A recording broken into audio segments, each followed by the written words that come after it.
This is the RS-16 unmanned aircraft.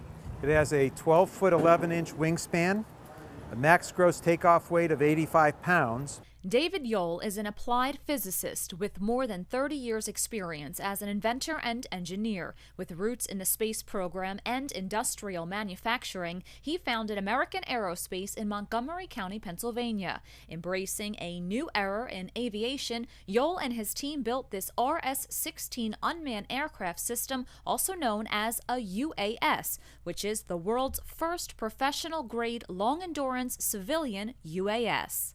There's a pilot, but the pilot is on the ground operating the aircraft from a computer station as opposed to being in the aircraft while he's operating it. In 2012, Congress passed a law that effectively legalized commercial and civilian UAS flights in the United States. Lawmakers directed the FAA to come up with rules and standards to allow widespread UAS traffic by September 2015. 6 test sites across the country have been selected for UAS research scheduled until 2017.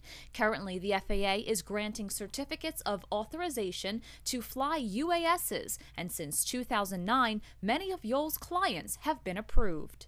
We assist them in operating the aircraft in the national airspace legally under FAA rules, approved rules, in very limited locations and under very controlled circumstances. UASs are changing the world as we know it and can be used to help firefighting, disaster relief efforts, search and rescue missions, law enforcement, and border patrol. They could even help provide answers to questions that have puzzled scientists for centuries. Collecting information on CO2, on methane in the atmosphere, on submerged aquatic vegetation on the shorelines of America and their impact on climate change. American Aerospace invented this mobile operations center. They designed and built it for the Virginia Tech Mid-Atlantic Aviation Partnership. By the end of the summer, it will be shipped to one of the FAA's new testing sites for unmanned aircraft systems. The goal is to gather helpful information for the FAA to eventually integrate UASs into the national airspace safely.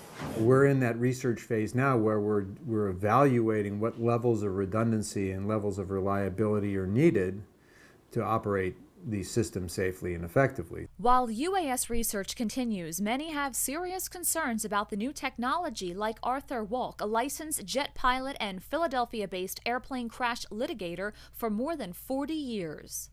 Anything that allows somebody else to invade your space, to invade your privacy, is a risk.